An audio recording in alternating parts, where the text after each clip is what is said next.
So let's take a look at the translation model. First off, we have all of our materials here.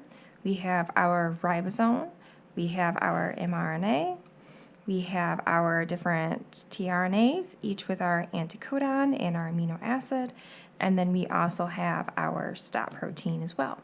So what we're going to do is we're going to see how all this works together to actually model the process of translation. So first we have our ribosome, and we have our mRNA. This has our codon sequence on here. This is going to be attracted to the ribosome, and as it comes through, we first hit this AUG. This AUG then signals for it to start. So even if there's a bunch of bases beforehand, it wouldn't actually start until we hit this AUG. This AUG then codes for methionine. So we're going to have our first tRNA come in. This is the anticodon then on the tRNA. Remember the mRNA has the codon.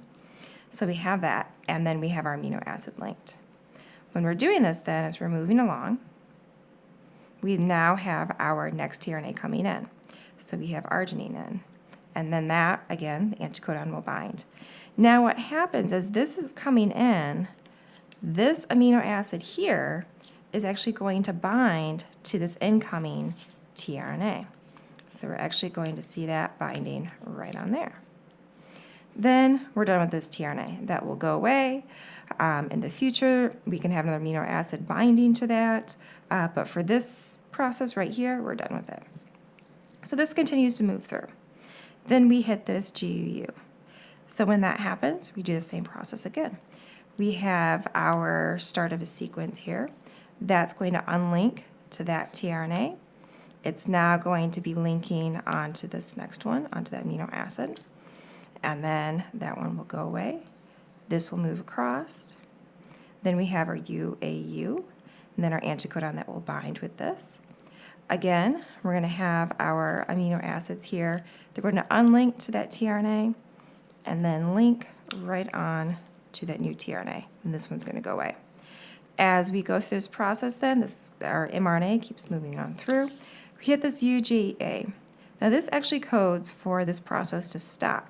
And we don't have a tRNA that comes in because this doesn't code for an amino acid. It actually just codes for this stop protein to come in. So once we hit this, then what will happen is this amino acid sequence will come off of that tRNA. It will be released. This now can, if it were a lot longer, it would actually fold into a protein. This tRNA is also released, and then all of this would actually separate out as well and could be broken down, or the ribosome would probably be used again for another translation of another mRNA. Okay. So that is the process then of translation, looking at it from this scale. Thank you.